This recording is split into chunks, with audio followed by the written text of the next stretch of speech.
নমস্কার বন্ধুরা, welcome back to my channel. আমার চ্যানেলে আপনাদের সকলকে জানাই আরও একবার স্বাগত। তো আজকে আবার নিয়ে চলে এসেছি একটি নতুন রেসিপি। তো চলুন রেসিপিটি দেখে নেওয়া যাক। তো আজকে রেসিপিটা হলো পটলের কোপ্তা। তো আমি প্রথমে 3টে পটল নিয়েছি। আমি অল্প পরিমাণে বানাবো, আপনারা চাইলে আরও পটল নিতে পারেন। এখানে আমি পটলটা ভালোভাবে ধুয়ে খোসাটা ছাড়িয়ে নেব।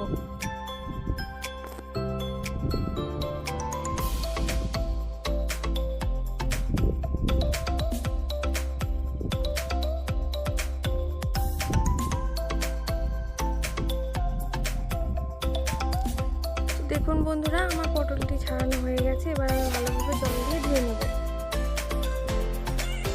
তো পটলটি ভালোভাবে ধুয়ে নেওয়ার পরে আমি একটি গ্রেটারের সাহায্যে পটলটি ভালোভাবে গ্রেট করে নেব।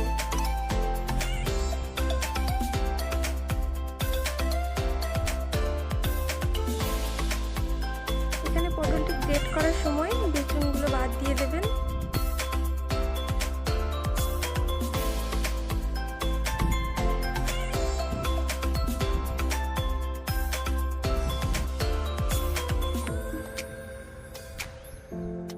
তো এভাবে আমি সবগুলো গ্রেড করে নিচ্ছি।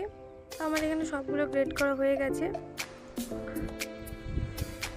তো এরপর যেটা করতে হবে, আমি এখানে একটা এই কলাইটি ভিজিয়ে নিয়েছি। এটা আমি জল না দিয়ে খুব সুন্দরভাবে বেটে নিয়েছি।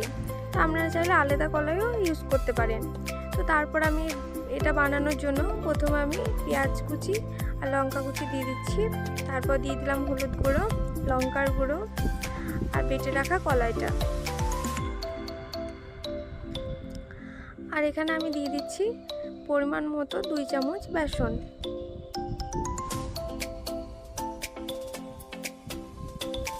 আর দিয়ে দিলাম স্বাদ মতো লবণ।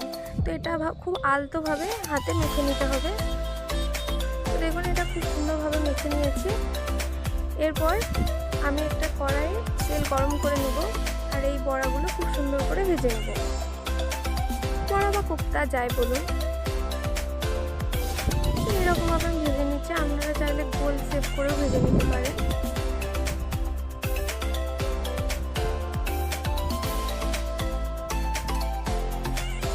এখানে এক পিস ভালোভাবে ভাজা হয়ে গেলে তারপর উল্টাবেন। তো আমি প্রথমটা একটু ভেঙে গিয়েছিল।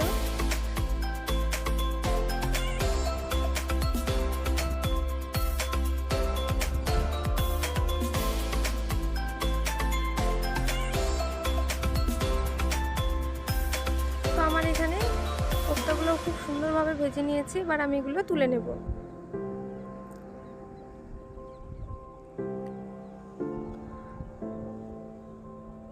আবারও আমি সেকেন্ড পজিশনে বড়াগুলো একইভাবে ভেজে নেব।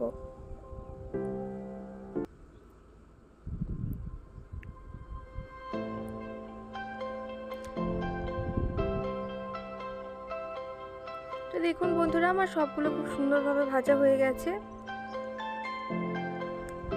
এটা আপনারা শুধু মুখেও খেতে পারেন।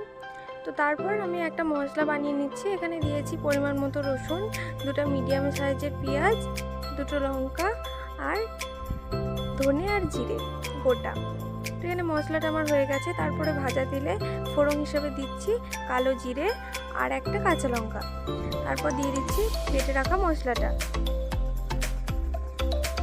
তো এবার মশলাটি খুব সুন্দরভাবে কষিয়ে নিতে হবে।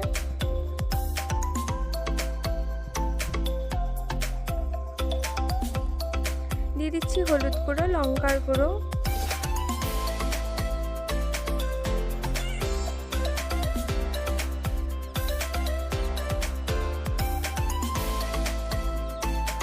আর দিয়ে দিচ্ছি সামান্য একটু জল।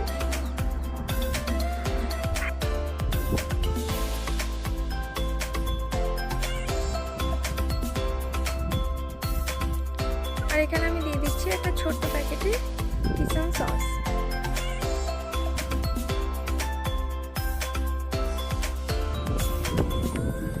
সসটা না চাইলে নাও দিতে পারেন।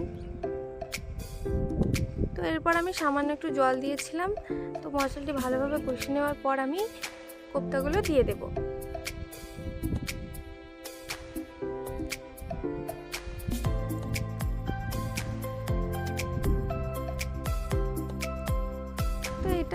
মশলার মধ্যে কোপ্তাটা ভালোভাবে কষিয়ে নিয়েছিলাম, তারপর পরিমাণ মতো জল দিয়ে দিয়েছি।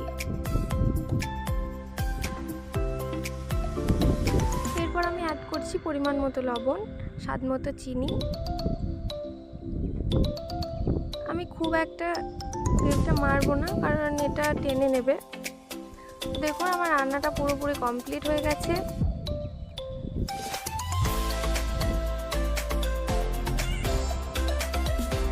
রান্নাটা এখন নামিয়ে নিতে হবে। তো আমার এই রেসিপিটি ভালো লাগলে অবশ্যই চ্যানেলটি সাবস্ক্রাইব করে পাশে থাকবেন, কমেন্ট করে জানাবেন কেমন লাগলো রান্নাটি।